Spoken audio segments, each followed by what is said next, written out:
तो जब हम वायरलेस सेंसर नेटवर्क की बात करते हैं तो सबसे इम्पॉर्टेंट जो एलिमेंट है किसी भी सेंसर के अंदर और उस सेंसर नेटवर्क के अंदर वो ये है कि वो एनर्जी एफिशिएंट हो। इसकी ये वजह है कि हमने सेंसर नेटवर्क को जब डिप्लॉय कर दिया तो हम चाहते हैं कि वो ज़्यादा से ज़्यादा देर तक सर्वाइव करे और डेटा भेजता रहे। तो एनर्जी एफिशिएंसी जो है वो मेन आपका जो है क्रिटिकल फैक्टर है। उसमें ये वजह भी है कि हम बैटरीज़ को जो है जाके दोबारा से इंस्टॉल करना हमारे लिए इतना आसान नहीं होता। तो हमने बेसिकली प्रोलॉन्ग करना है लाइफ टाइम को उस नेटवर्क के, और एनर्जी एफिशिएंसी को अचीव करने के लिए जब कम्युनिकेशन हो रही होगी तो इस चीज़ को भी अवॉइड करना है कि बार बार कम्युनिकेशन एक ही चीज़ की ना हो, यानी कि कोलिजन अगर हो कम्युनिकेशन के दौरान तो उसको अवॉइड किया जाए, ताकि जब जब दो सेंसर्स आपस में बात करें तो विदाउट एनी प्रॉब्लम कम्युनिकेशन हो सके। दूसरी बात ये कि वायरलेस सेंसर नेटवर्क को स्केलेबल होना चाहिए, यानी कि अगर आपने 100 नोड्स डिप्लॉय किए हैं तो 1000 नोड्स को डिप्लॉय करना भी आसान हो और 1000 नोड्स की कम्युनिकेशन भी पॉसिबल हो। अब जब हम ज़्यादा नोड्स को डिप्लॉय करेंगे तो फिर कम्युनिकेशन के अंदर इश्यूज़ आएंगे, जिसमें एक है सिंक्रोनाइजेशन का इशू। सिंक्रोनाइजेशन जो है वो ये है कि आपके जो सेंसर्स हैं वो जब कम्युनिकेट करते हैं तो वो किसी टाइम स्टैम्प को फॉलो करते हैं, यानी कि एक दफ़ा किसी ने किसी को स्लॉट मिली हुई है बोलने की तो वो उस वक्त कम्युनिकेट करेगा, उस दौरान किसी और को कम्युनिकेट नहीं करना चाहिए, यानी कि सबके जो क्लॉक्स हैं वो सिंक्रोनाइज होंगे तभी ये पॉसिबल होगा। इसी तरह जो डेटा है, डेटा को पहुंचने के लिए ज़्यादा देर नहीं लगनी चाहिए। डेटा इसको कहते हैं लेटेंसी। इसी तरह बैंडविड्थ, थ्रूपुट, यानी नेटवर्क की जो परफॉर्मेंस है डेटा के हिसाब से वो अच्छी होनी चाहिए कि हम ज़्यादा डेटा को भेज सकें विदाउट एनी प्रॉब्लम्स। अच्छा, एनर्जी जो वेस्ट हो रही है उसमें सबसे जो इम्पोर्टेंट एलिमेंट है वो है जो प्रोटोकॉल इटसेल्फ है कम्युनिकेशन का, वो कैसे चलता है। तो उसमें अगर दो नोड्स आपस में कम्युनिकेट करेंगे एक ही वक्त में एक तीसरे नोड के साथ तो वो कोलिजन कहलाती है। तो कोलिजन को अवॉइड करना चाहिए, यानी कि अगर एक नोड है ए वो बी से कम्युनिकेट करना चाह रही है तो नोड ए जब कम्युनिकेट करी हो तो कोई और नोड बी से कम्युनिकेट ना करी हो। इसके अंदर इशू आते हैं, हम अभी देखेंगे किस तरह के इश्यूज़ हैं। तो एक पार्ट तो हो गया कोलिजन्स। दूसरी चीज़ है आइडल लिसनिंग। आइडल लिसनिंग से मुराद है कि जब हम इंतज़ार करें डेटा का तो हमने सुनना है कि डेटा आ तो नहीं रहा, तो जो रिसीवर है वो लिसन कर रहा है चैनल को वो सुन रहा है। तो सुनने के लिए भी एनर्जी जो है वो लगती है, बैटरी लगती है, तो वो आइडल लिसनिंग जो है एक फैक्टर होगा एनर्जी वेस्टेज का। तीसरी चीज़ है ओवर हीयरिंग। जब एक जो सेंसर नोड है वो दूसरे सेंसर नोड से कम्युनिकेट कर रहा है तो बाकी सेंसर नोड्स तक भी उसकी इंफॉर्मेशन जा रही है, तो जबकि बाकी सेंसर्स के लिए वो डेटा है नहीं। तो अगर ऐसा हो कि जब दो नोड्स आपस में कम्युनिकेट कर रहे हो तो तीसरी जो है वो किसी ऐसी स्टेट में हो जिसमें उसकी एनर्जी वेस्ट ना हो रही हो, तो ओवर एयरिंग जो है उसका भी एक सोल्यूशन है, वो भी हम देखेंगे। इसके अलावा प्रोटोकॉल ओवरहेड है, यानी कि जब भी आपने ट्रांसमिशन करनी होती है तो कोई पैकेट्स भेजे जाते हैं जिनको कंट्रोल पैकेट्स कहा जाता है, वो क्लियर करते हैं पाथ को, वो इस्टेब्लिश करते हैं कम्युनिकेशन की जो है स्केजुलिंग को। तो वो जो पैकेट्स हैं रिक्वेस्ट टू सेंड आरटीएस या clear to send CTS packets, ये भी डेटा कैरी करते हैं, और अगर ये हो तो ये बर्डन है एक किस्म का नेटवर्क के ऊपर। तो डेटा आप भेज रहे हैं, कंट्रोल सिग्नल्स भेज रहे हैं या कंट्रोल पैकेट्स भेज रहे हैं, जबकि डेटा खाली भेजा जाना चाहिए या जो कंट्रोल पैकेट्स हैं उनकी तादाद कम होनी चाहिए। तो ये एफिशिएंसी जो है उससे कंट्रोल पैकेट्स की बार बार भेजने से जो है एफिशिएंसी कम हो जाएगी। तो कोलिजन अवॉइडेंस यानी कि जब दो नोड्स आपस में कम्युनिकेट करेंगे तो किसी तीसरे को नहीं करना चाहिए। तो इसको कैसे पॉसिबल बनाया जाएगा? चैनल को सेंस किया जाए। जब दो पैकेट्स जब दो नोड्स आपस में कम्युनिकेट करेंगे तो तीसरा जो नोड है अगर उसने ट्रांसमिशन करनी है तो पहले चेक करेगा कि चैनल पे कम्युनिकेशन हो तो नहीं रही, तो इसको हम कहते हैं कैरियर सेंस।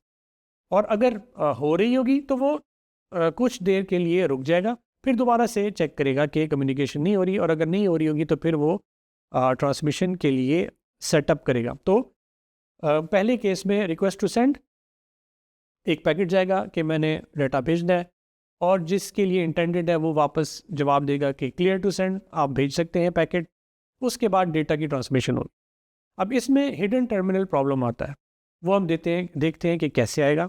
और यहाँ पे हम देख रहे हैं कि जी एक नोड है S, एक नोड है R और एक नोड है H। जब S ट्रांसमिट करता है नोड R को, तो उसको ये नहीं पता होता कि उसी वक्त नोड H जो है वो भी R को ट्रांसमिट कर रहा है। तो जब ये दोनों अगर एक ही वक्त में ट्रांसमिट करना शुरू करें नोड R के लिए डेटा, तो वहाँ पे कोलिजन हो जाएगी। तो इसके लिए एक ऑप्शन है जिसको हम कहते हैं कोलिजन अवॉइडेंस। उसके लिए हम RTS और CTS पैकेट्स भेजते हैं। तो पहला स्टेप ये होगा कि नोड R जो है, अगर उसको नोड S ने डेटा भेजना है तो वो RTS पैकेट भेजेगा, रिक्वेस्ट टू सेंड। वो जो रिक्वेस्ट टू सेंड है वो नोड R तक पहुंचेगी, भले वो नोड H तक ना पहुंचे।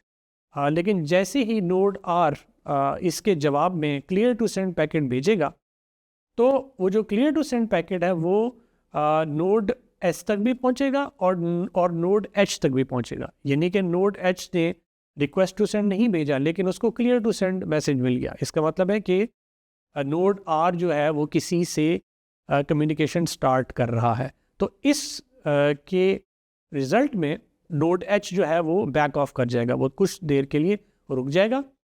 तो नोड S फिर अपना डेटा नोड R को भेज सकेगा। तो पहले स्टेप में RTS भेजेगा और नोड R CTS उसके जवाब में भेजेगा। वो जो CTS पैकेट है वो नोड H तक भी चला जाएगा। नोड H को पता चल जाएगा कि अभी जो है कोई नोड R के साथ कम्युनिकेट करना शुरू कर रहा है, तो वो फिर नहीं भेजेगा। इस तरह कोलिजन अवॉइड हो जाएगी। अच्छा, इसको कहते हैं मीडियम एक्सेस। तो वायरलेस सेंसर नेटवर्क के अंदर मीडियम एक्सेस की जो टेक्निक्स हैं वो 3 तरह की हैं। एक है कंटेंशन बेस्ड, एक है रिजर्वेशन बेस्ड और एक है हाइब्रिड। कंटेंशन बेस्ड जो है वो ये है कि एक आपके पास मीडियम है जो कि वायरलेस मीडियम है, उसको सब जो है वो एक्सेस करना चाह रहे हैं। तो हम ये कह सकते हैं कि मल्टीपल नोड्स जो है वो लड़ रहे हैं उस मीडियम को एक्सेस करने के लिए, तो उसको हम कंटेंशन कहते हैं। दूसरी ऑप्शन है कि रिजर्वेशन। तो आपने मीडियम को रिजर्व कर लिया for a certain amount of time, उस वक्त आपके लिए मीडियम मौजूद है, आप भेज सकते हैं। किसी और के लिए मौजूद नहीं है तो वो नहीं भेज सकते। तो कंटेंशन बेस्ड के अंदर 2 डिफरेंट तरह के प्रोटोकॉल्स हैं, एक है सिंक्रोनस और एक है एसिंक्रोनस। सिंक्रोनस जो है उसमें एक्टिव और स्लीप पीरियड्स होंगे। एक्टिव जो है उसमें कम्युनिकेशन होगी, स्लीप पीरियड जो होगा उसमें कम्युनिकेशन नहीं होगी। नोड जो है वो स्लीप मोड में चला जाएगा, यानी कि लो एनर्जी स्टेट में चला जाएगा। तो बेसिकली इसका गोल ये है कि एनर्जी कंजम्पशन को रिड्यूस किया जाए और इससे हम स्केलेबिलिटी अचीव कर सकते हैं। एनर्जी इनएफिशिएंसी के रेशियोज़ हैं उसको कोलिजन अवॉइडेंस से भी बेहतर किया जा सकता है, जिसमें हम RTS और CTS पैकेट्स भेजेंगे तो गैर ज़रूरी कम्युनिकेशन नहीं हो रही होगी। इसी तरह ओवर हियरिंग अवॉइडेंस भी हो रही होगी।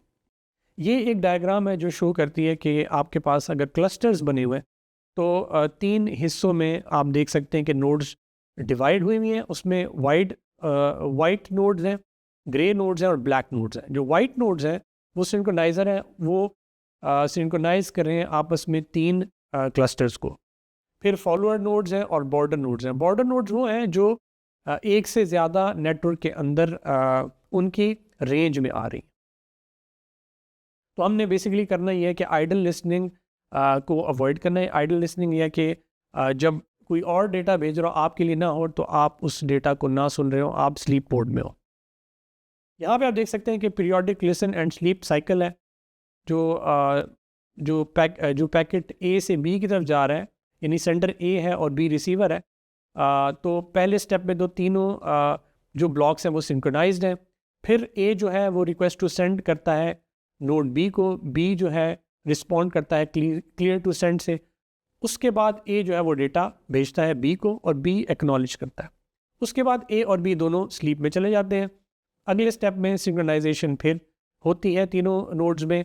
उसके बाद बी ने सी को भेजना है तो बी रिक्वेस्ट टू सेंड भेजता है, सी को सी क्लियर टू सेंड उसको वापस भेजता है कि ठीक है तुम डाटा भेज सकते हो, और बी जो है वो डेटा सी को भेजता है, सी उसके जवाब में एक्नॉलेजमेंट पैकेट भेजता है।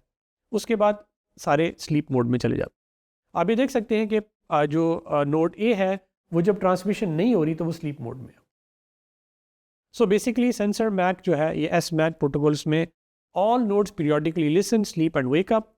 The beginning of the active period is sync period, ये सिंक्रोनाइजेशन पीरियड है। उसके बाद डेटा ट्रांसमिट होता है डिपेंडिंग ऑन कि किसने किसको डेटा भेजना है। जो बड़े फ्रेम्स हैं उनको फ्रैगमेंट किया जाता है, और एस मैक जो है वो ड्यूटी साइकिल को कम करता है ऑन ऑफ पीरियड्स के साथ, और उसकी वजह से एनर्जी जो है वो कम इस्तेमाल होती है। यहाँ पे हम देख सकते हैं कि नॉर्मल में बैक एंड फोर्थ कम्युनिकेशन होगी, लेकिन एस मैक में एक्टिव स्टेट होगी जिसमें कम्युनिकेशन होगी, स्लीप स्टेट में कम्युनिकेशन नहीं होगी।